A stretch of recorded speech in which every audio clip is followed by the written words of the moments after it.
Making your way in the world today takes everything you've got. Taking a break from all your worries sure would help a lot. Wouldn't you like to get away? All those nights when you've got no lights, the check is in the mail, and your little angel hung the cat up by its tail, and your third fiance didn't show. Sometimes you wanna go where everybody knows your name, and they're always glad you came. You wanna be where you can see our troubles are all the same. You wanna be where everybody knows your name. Hey everyone, welcome back to the Will Bear Show with Will Bear. I'm of course Will Bear, and we are officially through with 12 weeks now of the fantasy football regular season, and wow, just sort of plugging along. So that means we have next week, week 13, and the week after, week 14, and then the playoffs start. And it's actually kind of a complex little thing, and I will explain that later in this episode, but for now, let's jump into the scores. Game number 1 was number 4 Mason's Cleveland Massage team taking on number 5 Will Roethlisberger Helper. Final score on that one, Mason had 130, I had 107. Big win for Mason. Austin Eckler for him had 25. And you swept me this year, Mason. You went 2-0 against the almighty commissioner. As for me, Amon-Ra St. Brown had a very great week with 28 points, but my quarterback Aaron Rodgers got hurt. It's also very debatable if that happened. I don't know if you could tell. But anyway, rough week for me. Here's your stat of the day, though. My team is 0-3 when Cooper Kupp is not playing. I lost the week that the Rams were on bye week, and now the past 2 weeks Cooper Kupp has been out. I am 0-2 in that stretch, so this is not exactly where I wanted to be right before the playoffs start. Up next, we have number 8 Dad, All I Do Is Win, taking on number 6 Mom, This Girlie's on Fire. Final score on that one, and no surprise here, Dad 117, Mom 163. Like, once again, B3 getting blown out. It's not been a very good year for you. You did have Lamar Jackson get 23, but you did bench Miles Sanders, who had 31. That is a 5-game losing streak. You need to turn this around. There's no better way to say it. As for Mom, Josh Jacobs had 48. Wow, unbelievable. Second best personal performance aside from Joe Mixon the 1 week for Nene. Kyler Murray had 25, and that is a 3-game win streak. You got the longest current streak. And to throw on top of that, Mom, you're the highest score of the week. So all around, pretty good week. I would expect maybe an award going your way in the near future. Our third game was probably our most highly anticipated matchup of the week. We had number 1 Dee Dee's Yellowstone Bisons taking on number 3 Kathy Golddigger. Final score, Dee Dee 123, Kathy 136. So a great game, Kathy coming out victorious. For Dee Dee, the Bills players have been great for him all year. Josh Allen had 30, and Stephon Diggs had 22. Interestingly, you got swept by Kathy this year, 0-2. Yeah. As for Kathy, started Kirk Cousins with 22 points, outstanding move, and Justin Jefferson, who had 29. Dee Dee was the number 1 team, obviously not for this coming week. But this marks the 4th consecutive week that the number 1 team has lost. So another interesting stat for you there. Finally, what could be the closest margin I have ever seen in a game. Number 7, Nene, it's in the Bible, taking on number 2, Porter, first down syndrome. Final score, and I have to read the decimals on this one. Nene had 109.7, Porter had 110.2, a 0.5 point differential. Unbelievable game. For Nene, James Conner had 21, but the big story on this one, Joe Mixon was a game time decision for the Bengals. He got ruled out last second, so he got 0 for Nene's team. Totally cost her the game. Very unfortunate. As for Porter, Nick Chubb had 20, and just another big win. He was the number 2 seed, and huge win. All right, so let's go on over to the awards, shall we? As always, we're going to start off with the Golden Chainsaw, the MVP of the week for cutting down the competition.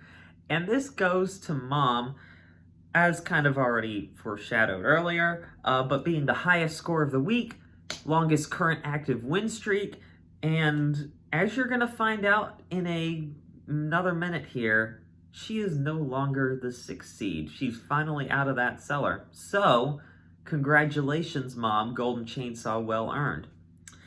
The Vacuum Award goes to me for being the lowest scorer of the week. Actually, this is a good point. Every team was in triple digits, so it was not a horrible week for any manager.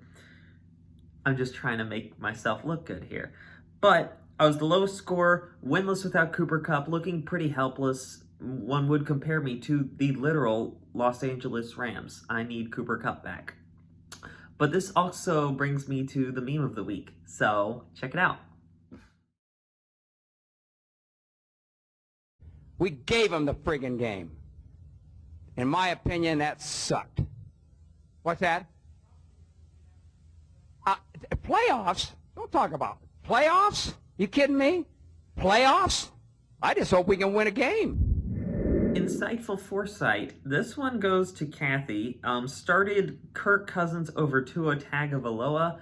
Tua was supposed to get over 20, and he ended up getting like 10-ish. Cousins was supposed to get 15, and he ended up getting 22. And that was the reason that she had enough points to beat Dee Dee. So congratulations, Kathy. The Cond Award surprisingly goes to Dad. He had a solid week of 117 points. So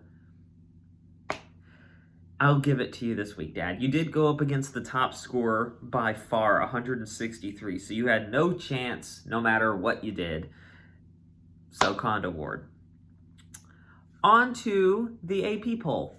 Oh, and that's right. I almost forgot. Just before we do the rest of this, I would like to go over the playoff bracket. So here is our pretty straightforward winners bracket. 1 plays 8, 2 plays 7, so on and so forth. I mean, it's pretty straightforward. If you have any questions about this, go back to preschool. Where it gets complicated is the losers bracket, and I admit this is a little bit of a I don't know the word. Y'all can figure it out.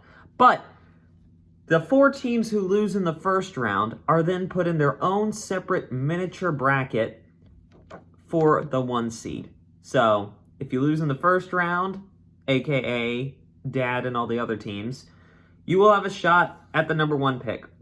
The 2 losers of this game then play a title game for the number 3 pick. Fine, right? Then, if you lose in the second round, which will be 2 teams, then you will play for the number 5 pick. So, it is complicated, but also, I understand it, so you guys don't have to. If you just win your games, you won't have to worry about the losers bracket. So, well, I guess that is a little bit of a double standard, because since I'm going to win all my games, that would imply I wouldn't have to understand it. But I'm the commissioner. You know what? This paradox is just really too much for your little heads, I'm sure. Just trust me, this works. Win your games, and you won't have to worry about it. Okay, onward. So, for the AP poll, first, as always, we're gonna start from the top. Number 1 is now Kathy, sitting at 8-4, up from the 3 spot. Congratulations. At number 2 is our only other 8-4 team, Porter Ward. Who would have thought that come playoff time, our 1 and 2 would be our newcomers? So, pretty cool. Porter's staying at the 2 spot. Number 3 is Mason at 7-5, up a spot from the 4 seed.